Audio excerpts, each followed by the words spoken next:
All right, let's jump right in. We're going to tackle a question that, on the surface, seems almost ridiculously simple. But trust me, hiding inside it is a mystery that really challenges how we think about, well, everything. Numbers, reality, the whole shebang. So check this out. You've got a line. You've got a circle. The line passes through the circle. Simple. The big question is, do they actually meet? Now the answer seems obvious, doesn't it? Of course they do. You can see it with your own two eyes. They cross right there and right there. Case closed. Or is it? Yeah, it's complicated. Because it turns out that what our eyes see and what our numbers can actually describe can be two totally different things. And this simple picture of a line meeting a circle, well, it opens up this huge, surprisingly deep debate in the world of math. This whole mystery really boils down to a fundamental conflict, a tale of two very different kinds of lines. There's the line we can draw and see, and then there's the line we try to pin down and measure using numbers, and they are not the same. So on one hand, you've got the geometric line. Think of it like a perfectly smooth ramp. It's absolutely continuous. No breaks, no gaps, nothing.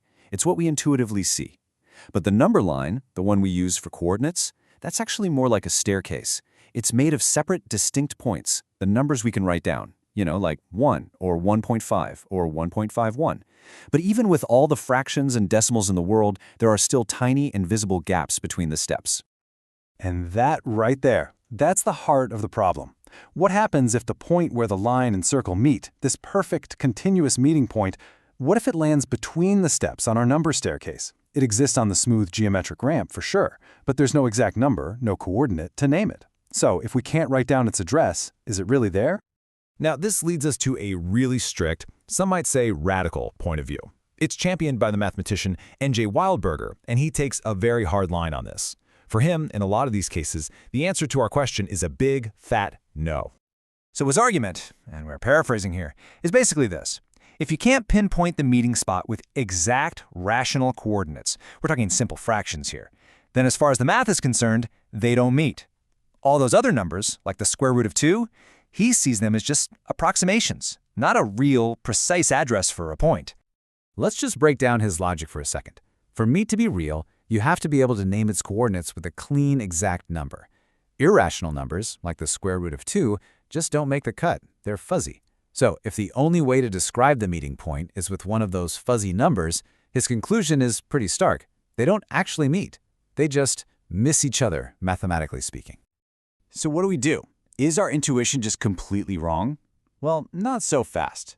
There's a really cool idea that tries to bridge this gap between what we see with our eyes and what we can actually measure with our numbers.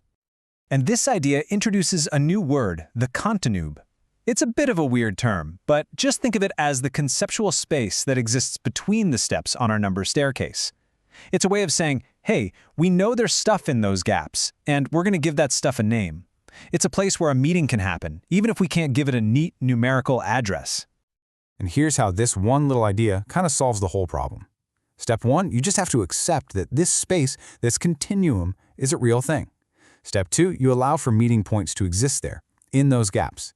In step 3, you realize that these points are totally real. They exist, even if the best we can do is just give them a label, like point A, instead of a precise coordinate. So what's the big deal? What does this all mean? Well, it means we can solve this whole debate just by being a little more careful with our words. And by doing that, we actually get to redefine the mathematical reality of the whole situation. It's pretty cool.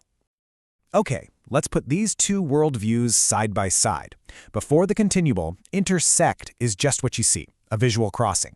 But for lines to meet was a super strict thing. It had to happen at a nice, neat, rational coordinate. So intersect and meet were not the same. But once you accept the continuable, a meet can happen anywhere, on a number or in that space between. And all of a sudden, intersect and meet become the exact same thing. Our math finally catches up to what our eyes were telling us all along. And that, right there, is the crucial takeaway. The line didn't change, the circle didn't change, the drawing is exactly the same. The only thing that changed was a single definition. By just introducing one new concept, the continue path, we literally transform the answer from no, they don't meet to yes, of course they do. Our definitions create the reality we work in. Which leaves us with this one last kind of mind-bending thought. We've been talking about a simple line and a simple circle.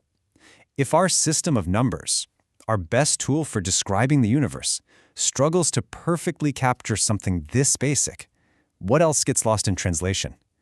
How much of our complex reality, in physics, in biology, maybe even in our own minds, gets smoothed over or rounded off or just plain missed when we try to force it into the neat little boxes of our numbers and labels? It's something to think about.